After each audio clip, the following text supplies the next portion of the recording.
All right, guys, picture this. You wake up tomorrow and bam! $1 trillion is sitting in your bank account. That's 1,000 billion. You're probably thinking, Chef Ra, that's insane. I'm gonna buy everything. But hold on, there's a massive catch, the biggest catch ever. You have exactly 24 hours down to the second to spend every single penny of that $1 trillion. If there's even $1 left when the timer hits zero, poof, it all disappears. Gone, vanished, like it was never there. So the question is, can you actually spend $1 trillion in just one day? It sounds like a dream, right? But trust me, it's one of the craziest challenges imaginable. We're talking about spending over $40 billion an hour, every hour, for 24 hours straight. It's not just about buying cool stuff, it's a race against time, a logistical nightmare, and an epic spending spree all rolled into one. Forget your shopping list for groceries, we're making a shopping list for countries. Today, we're going on that insane journey. We're going to break down exactly how you could, theoretically, burn through $1 trillion before the clock runs out. We've got some absolutely wild ideas, some that are just pure chaos, and some that might actually sorta make sense if you had that much cash. So buckle up, hit that subscribe button if you haven't already, because we are about to show you the most extreme spending challenge ever conceived. Let's go. Okay, first things first, the clock is ticking and we need to make a big splash right away. We're talking speed, luxury, and pure, unadulterated horsepower. So, where do we go? We're heading straight to the most insane exotic car dealership you can find. Imagine walking in, the smell of new leather and high-octane fuel hitting you. You see that bright yellow Lamborghini Aventador SVJ? I'll take it.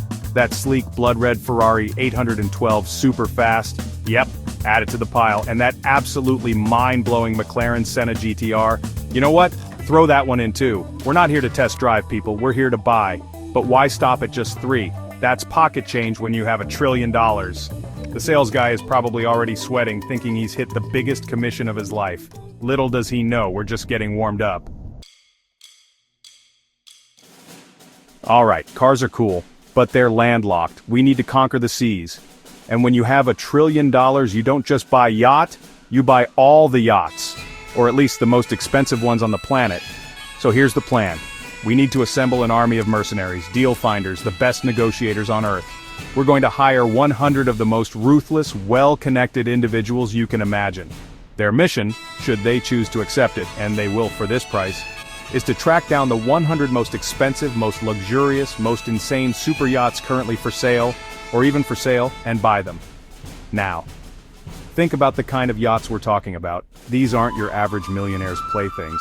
These are floating palaces, some stretching longer than a football field, complete with helicopter pads, swimming pools, movie theaters, submarines, and crews of dozens, sometimes hundreds. We're talking about yachts owned by billionaires, oligarchs, and royalty. These things cost hundreds of millions of dollars each. Some even creep towards the $1 billion mark. Finding them and convincing their owners to sell within hours is a monumental task. Super yachts are exclusive, but we need to spend money on a gigantic scale and involve more people. So what's bigger than a super yacht, the world's biggest cruise ship? We're talking about behemoths like the Wonder of the Seas or the Icon of the Seas. These things are floating cities capable of carrying nearly 10,000 people, passengers and crew combined. Our next move, we buy one, outright, not rent it, not charter it, we buy it. These ships cost well over $1 billion, sometimes close to $2 billion just to build. Buying one that's already operational? Even more, and we need it now. So, we contact the cruise line. Hi, Chef Ra here, I want to buy your biggest ship. Yes, the whole thing. Okay, we've got cars, we've got yachts, we've got a massive cruise ship full of happy people wearing Rolexes. What's next, you ask? Well, we need some world-class entertainment. And not just any entertainment, we're going to throw the most exclusive, most expensive, most talked-about concert in the history of the universe. Who are we hiring? We're getting the biggest names in music. Snoop Dogg, Katy Perry, Justin Bieber, and Beyonce. All performing on the same night, just for us and our cruise ship guests. Imagine that lineup. Getting these megastars to drop everything and perform on a few hours' notice is going to cost an astronomical amount of money. We're not talking about their usual performance fees. We're talking name your price and then we'll double it kind of money. We've done cars, boats, entertainment, even space travel. Now it's time for a bit of culture, but with a Chef Ra twist. People with a lot of money buy expensive art, right? a Picasso for $100 million, a Da Vinci for $450 million. That's cute. But we have $1 trillion. We're not just buying painting, we're buying the whole museum, and not just any museum. We're going straight for one of the biggest, most prestigious art institutions in the world. The Metropolitan Museum of Art in New York City. Yes, the entire Met. Imagine walking into the Met, not as a visitor but as the new owner. All those priceless artifacts, the Egyptian temples, the Vermeers, the Van Goghs, the entire collection spanning millennia of human history, they're all yours. Alright, we own a museum in New York, but where are all our new employees and friends going to live? We need to think about real estate, but on a Chef Ra scale. Forget buying a penthouse. We're going to buy every single vacant residential unit in all of New York City. That's right, every empty apartment, every unoccupied condo, from the Bronx to Staten Island, Manhattan to Queens, and Brooklyn too. We're solving the vacancy problem, one massive citywide purchase at a time. This is going to be insane. According to recent stats, there are tens of thousands of vacant housing units in NYC.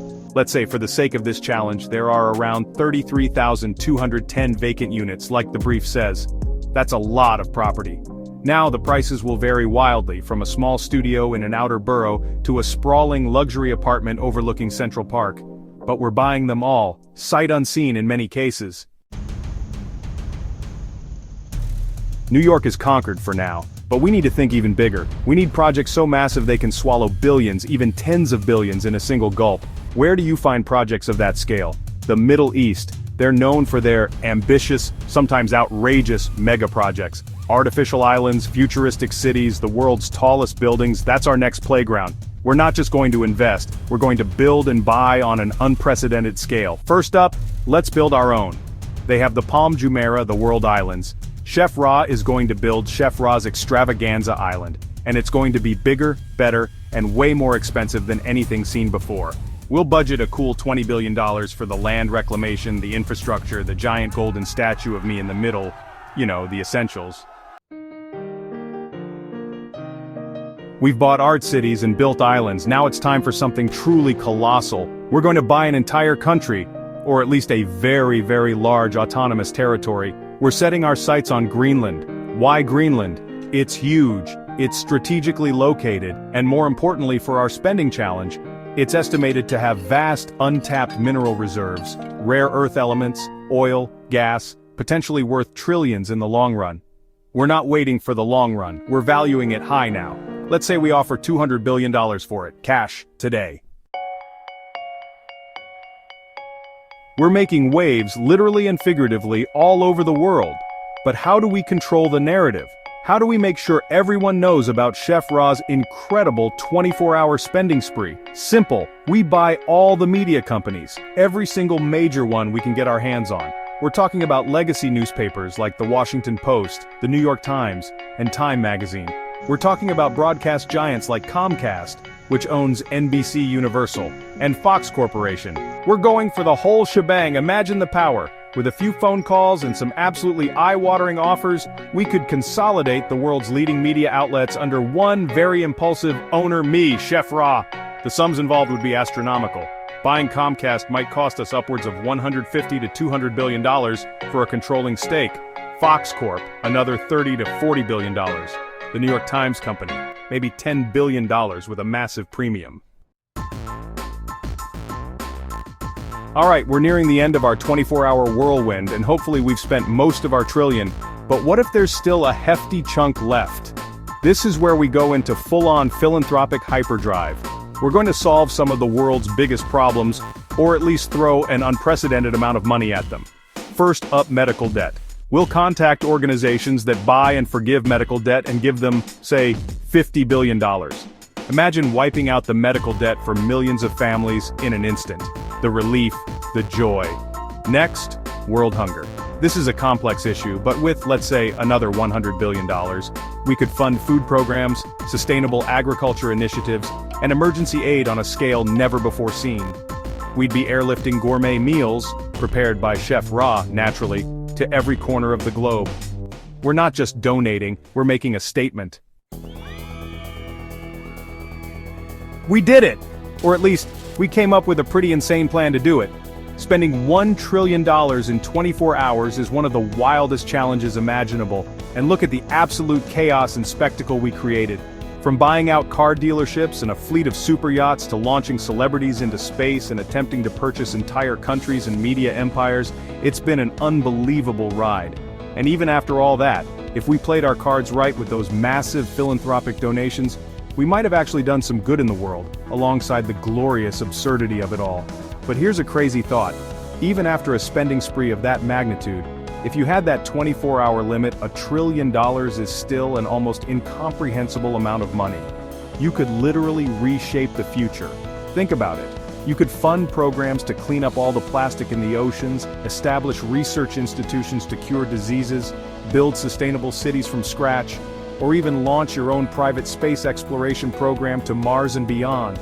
The possibilities are truly limitless when you're dealing with that kind of capital. 24 hours is just not enough time for that level of fun and impact. So if you ever find yourself with $1 trillion, and hopefully without the crazy deadline, here's a pro tip from Chef Ra: set up a trust. A really big one. Park that money safely, let it grow, and then you can take your time. You can sleep on all those humanity-shifting endeavors, perhaps literally on the world's most expensive bed, which, by the way, you could now easily afford. Then, you can wake up refreshed and continue changing the world, one colossal project at a time. Thanks for watching, don't forget to subscribe, and let me know in the comments what you would do with $1 trillion.